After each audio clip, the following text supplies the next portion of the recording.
Um país em crise, um povo sem voz e um homem que mudaria tudo. Getúlio Vargas, o líder que ascendeu como herói, governou como ditador e morreu como lenda. Esta é a história do pai dos pobres e do presidente que marcou o Brasil para sempre. Mas antes de começar esse vídeo, eu peço que você deixe seu like e se inscreva no canal, porque isso é muito importante para o avanço do canal. Então deixa o like aí, se inscreve, é de graça, não custa nada para você. E eu peço que você ative o sininho para receber todas as notificações de quando chegar vídeos novos aqui no canal. Em 19 de abril de 1882, no município de São Borja, no Rio Grande do Sul, nascia Getúlio Dornelles Vargas, filho de uma tradicional família de estrangeiros gaúchos. Cresceu em meio ambiente rural, marcado pelo peso da tradição do trabalho duro e da política regional que já movimentava sua família. A juventude de Getúlio foi moldada por esse cenário. Primeiro seguiu carreira militar, chegando a cursar na Escola Preparatória e Tática do Rio Pardo, mas logo percebeu que o caminho que mais atraía estava nas leis e na política. Abandonou a vida militar e se formou em Direito, já envolvido em debates políticos que começavam a incendiar o Brasil no início do século XX. Era apenas o começo da trajetória de um homem que cedo aprendeu a se mover entre tradições locais e grandes ambientes nacionais. A vida política de Vargas começou em 1909, quando foi eleito deputado estadual pelo Rio Grande do Sul, jovem, carismático e habilidoso. Logo conquistou espaço entre os políticos mais influentes do estado. Em 1922 já começou como deputado federal. Vargas se destacava por sua eloquência e pela capacidade de articular alianças. Em 1926 foi nomeado ministro da Fazenda no governo Washington Luiz, cargo que lhe ofereceu a visibilidade nacional. Ali ganhou fama de gestor eficiente e moderno. Mas o Brasil de 1930 estava em crise. A chamada República Velha, dominada pelas oligarquias de São Paulo e Minas Gerais, já não representava mais os interesses de grande parte da população. Vargas, então, governador do Rio Grande do Sul, tornou-se líder da Aliança Liberal, um movimento que defendia mudanças profundas no país. A vitória de Júlio Prestes nas eleições presidenciais foi contestada. E foi nesse cenário que aconteceu a Revolução de 1930.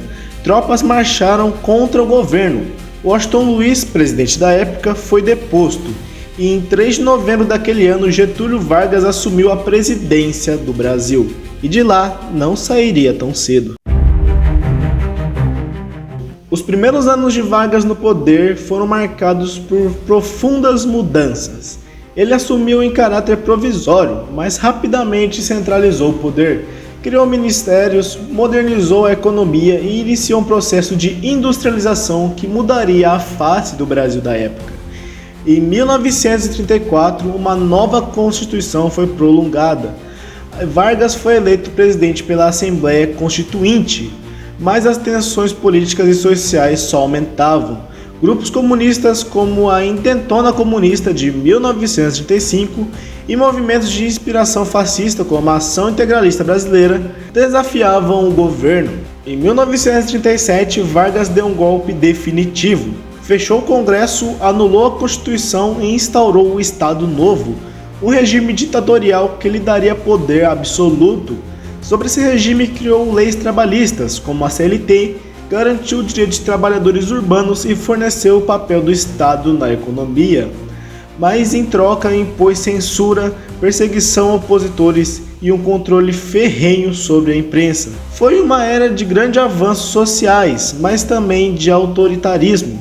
Vargas era ao mesmo tempo visto como o pai dos pobres e ditador implacável. O fim da Segunda Guerra Mundial, em 1945, trouxe pressão pela redemocratização. Vargas foi deposto pelos militares e obrigado a deixar o poder do Brasil.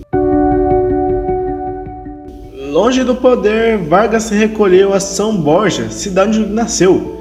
Mas o mito já estava criado. A imagem do homem que havia modernizado o Brasil e dado voz ao povo trabalhador ainda estava viva.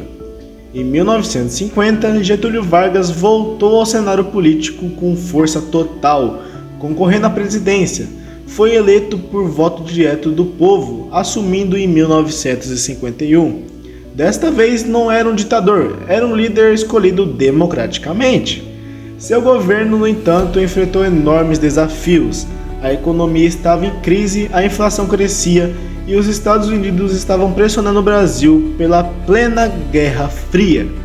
Vargas tentou manter uma política nacionalista, defendendo a exploração estatal do petróleo com a criação da Petrobras em 1953. Ao mesmo tempo, Getúlio Vargas buscava manter o apoio popular com medidas sociais, mas enfrentava forte oposição da imprensa, da elite econômica e dos militares, que viam nele um obstáculo para seus interesses. A tensão política se intensificou a ponto do país se tornar um caldeirão prestes a explodir. Em 1954, a crise chegou ao limite. O atentado à Rua Toneleiro contra o jornalista Carlos Lacerda envolveu membros da guarda pessoal de Vargas e serviu como estopim para que a oposição exigisse a sua renúncia imediata.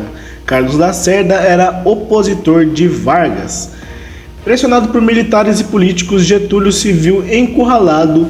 A alternativa que restava escolher entre a humilhação da saída forçada ou o gesto extremo que seria a imagem na história. Na madrugada de 24 de agosto, no Palácio do Catete, onde era a sede do governo no Rio de Janeiro, Vargas escreveu a famosa Carta Testamento, em que nela tem uma frase conhecida praticamente por todas as pessoas. Ele declarou nessa carta que: lutei contra a expoliação do Brasil, lutei contra a expoliação do povo, tenho lutado de peito aberto. O ódio, as infâmias, a calúnia não abateram meu ânimo. Eu vos dei a minha vida, agora vos ofereço a minha morte. Nada receio. Serenamente dou o primeiro passo no caminho da eternidade e saio da vida para entrar na história. Horas depois, um tiro de revólver pôs fim à sua vida. A notícia se espalhou rapidamente no território e multidões tomaram as ruas em pranto e revolta. E poucos dias antes de Vargas se suicidar, ele falou abertamente que apenas morto sairia do catete. E bem, ele saiu morto do catete, porque ele se matou e deixou um marco para a história brasileira. A morte de Getúlio Vargas transformou-o em um mito. Para trabalhadores, ele pertenceu como pai dos pobres. O líder que garantiu direitos, criou a CLT e deu voz à classe operária. Para seus opositores, ficou a imagem de um político autoritário que flertou com o populismo e poder absoluto. O fato é que Vargas moldou o Brasil moderno, deixou marcas profundas na política, na economia e na sociedade. Sua vida foi feita de contradições e seu fim trágico fez dele uma das figuras mais fascinantes e enigmáticas da história brasileira.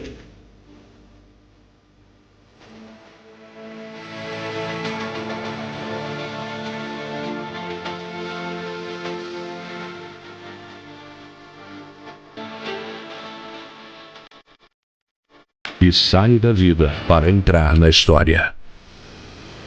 E depois de assistir aqui a esses 8 minutos de vídeo sobre Getúlio Vargas, eu espero que você tenha entendido um pouco sobre quem foi esse homem que moldou o Brasil moderno, a política do Brasil moderno. Espero que você tenha gostado do vídeo, da edição, da narração, das imagens, porque sou tudo eu que faço. Então espero que você tenha gostado. Deixa o like aí, se inscreve, dá muito trabalho fazer esses vídeos. São vídeos de 8 minutos, 9 minutos, 10 minutos que levam 10, 12, 13, 14 horas para ser feitos. Muito obrigado por assistir o vídeo até aqui. Muito obrigado pelo apoio. Comente aí embaixo uma pessoa que você quer que eu fale, uma pessoa importante para a história, algum conteúdo de história que você quer que eu traga um vídeo aqui. Eu quero trazer em breve um conteúdo sobre a Era Vargas, que envolve o Getúlio Vargas, mas foi uma era que não foi muito abordada nesse vídeo, mas se vocês quiserem, dá para nós abordar mais no vídeo. Muito obrigado por assistir até aqui. Valeu e até o próximo vídeo. Fui!